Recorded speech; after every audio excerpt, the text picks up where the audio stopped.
Sayang. Ayan kasi itatapon na yan. Eh nakita ng asawa ko. Pang babae, nagsusuot niyan babae. Ngayon kinuha niya para pang ano man lang niya. Magaan kasi. Pang ano man lang niya, pang lakad-lakad. Kaya nga, itatapon na yun. Wala, umalis na yung may-ari niyan eh. Bumuwi ng probinsya na.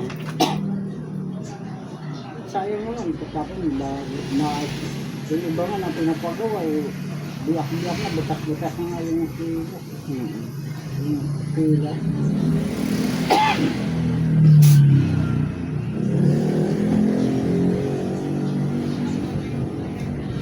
Kasi pag sa gilid, pangit ang nakikita yung tayo, pangit eh. Pero may pwesto ka din. Ikot-ikot. Ay, ikot. Mas okay ang ikot-ikot kaysa ano. Kaysa nag-i-stay ka sa kung saan pwesto. At may bayad pa, no? Pag may pwesto.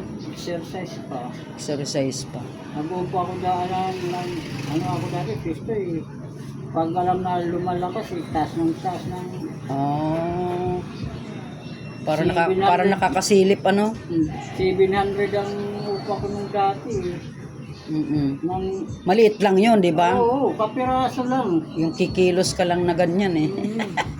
Kaya, buwan-buwan nagtatas ng 500. Grabe naman. 500 talaga ha.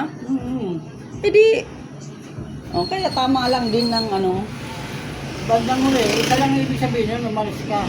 Oo. Bandang huli, sila na nakapito. Siyempre, habang nagtatahi ka, nanonood yung may-ari. Nakakuha ng teknik. Sila na nagpisto.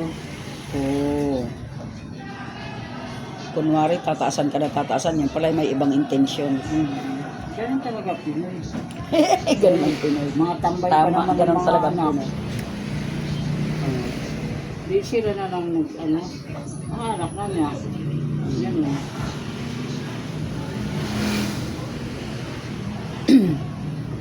Tagal mo rin. Napadaan-daan ka lang dyan, di ba? Hindi dito, pero dito, matagal na, no? Wala na kasing nag-aaral na ano eh. Kailangan nasisira ang mga ano. Hindi, dumadaan pa yan. Nakikita ko pa minsan dyan. Di ka lang Di ka lang, di mo lang daw napapansin. May ginagawa ka mga natatime siguro, may ginagawa.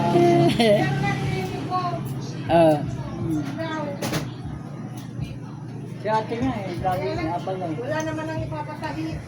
Oo nga, wala nang Alam nga naman, estudyante. palagi na lang may sira. Wala nang estudyante. Kaysa maghapon na nakaka-ano ka din, nakaka-survive ano, Wala akong makabili rin ng pangangailangan sa araw-araw. araw-araw. Sa magtambay na hirap. Ole. Mahirap. Yan, gumiti-ngiti ka, naka-live ka. Hindi naka-live. Naka-ano lang, naka-video lang. Upload natin sa O, ano. itong mananayan ito, patayin na kayo. Yung pinsan mo, mura lang, yung mura lang, pinsan mo, guys. Lagi ako dumadaan eh. Yung doon sa kabila, yung sa malaking bahay. Sino? Pinsan niya. Sino? Yung malaking bahay. Dito sa pagpapaba yung din sa baba ng pet. Wala namang pinsan dyan. Kanino? Sabi, kaibigan mo lang ata yun eh. Baba ng court. Tama kasi ako. Yung ano doon, Yung maputi, yung mistiso. Kaibigan niya yun, si William. Ay, wala na rin naman yatang ano yun ngayon eh. Mga, lagi ako dadaan doon. Kasi doon ang daan ko lagi. Pag galing sa Aper. Aper ako eh. kaya lang hindi naman nagpapatahi. Minsan, payong. Minsan, sapatos. Natapos na yung anak mo. Ayan guys, mura lang yan guys. Duty pa lang. Ano yun, nurse? Ano? Engineer. Ay, wow. Oh, pag nakapagtrabaho. Ilan bang anak mo? Tatlo lang yun. Dalawa yun sila kaalis. Yung isa, patapos na rin. Diba? Yung mga ganyan eh, malay mo. Pagdating ng araw ay uupo ka na lang din sa ganan ah. Hindi rin. Hindi rin. Sabi ko lang sa kanila, bago mag-asawa kayo, Oh. Pag naman yung kasi, sa anak na lang nyo bumawi kayo sa pagpara ng private kasi hindi kayo nakapag-private. Ibahin naman nyo yung takbo ng buhay. Hindi yung palagi na lang ganito, hirap. Oo.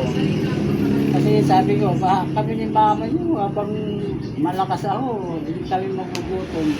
Oo nga.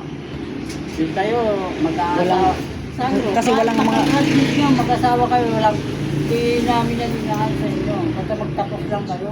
Kasi wala silang alam ng mga trabaho, Wala kundi akong palaban kailangan ngayon. lang nila makapagtapos. Sa panahon na